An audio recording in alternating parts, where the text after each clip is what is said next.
મિર્ચી morning.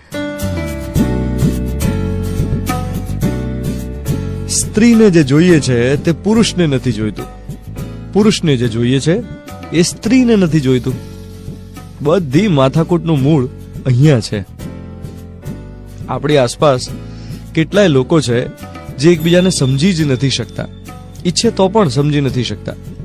એનું આ એક પાયાનું કારણ છે કે સામેવાળાને જે જોઈએ છે એ તમને નથી જોઈતું અને તમારે જે જોઈએ છે એ સામેવાળાને નહીં.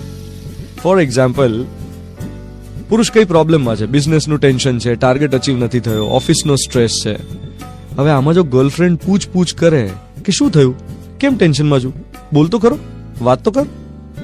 વાત નહીં કરે તો ખબર શું પડે, કઈ ખ્યાલ તો આવો જોઈએ ને.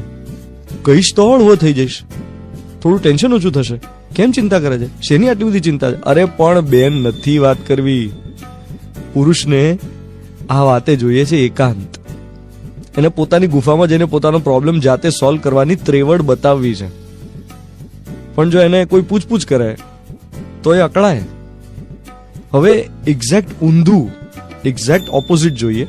સ્ત્રી કંઈક પ્રોબ્લેમમાં છે, મનમાં મૂંઝાય છે, સોલ્યુશન મળતું નથી, તો પુરુષને એમ થાય કે પાર્ટી બગડી જો, હમણાં બતાવી નથી, ખોટું પૂછીને શું હેરાન કરવાનું, ઓલરેડી ટેન્શનમાં છે અને આપણે પૂછીએ તો ટેન્શન વધી જાય.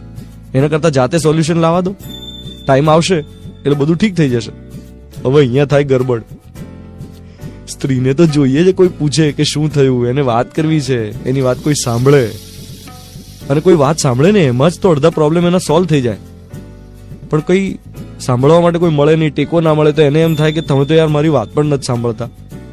સ્ત્રીની મૂંઝવણનો ઉકેલ વાત કરવામાં છુપાયેલો છે અને પુરુષનો મૌનમાં. એટલે સ્ત્રી ડિસ્ટર્બડ હોય તો એને એમ થાય કે પુરુષ સાંભળે, અને પેલો વાત ના કરે તો એને એમ લાગે કે ઇગ્નોર મારે છે. એટલે આમ આ આખી જેનેરિક વાત થઈ, બધે લાગુ નાય પડતી હોય, પણ મેજોરિટી આવું હોય છે. આપણી લાઈફમાં સ્ત્રી પુરુષનો ભેદ જવા દઈએ તોય સામેવાળાને શું જોઈએ છે એ સમજાઈ જાય તો સંબંધ સોના વર્ણો થઈ જાય. મિર્ચી પર હું છું Dhwanit. Good morning my dear.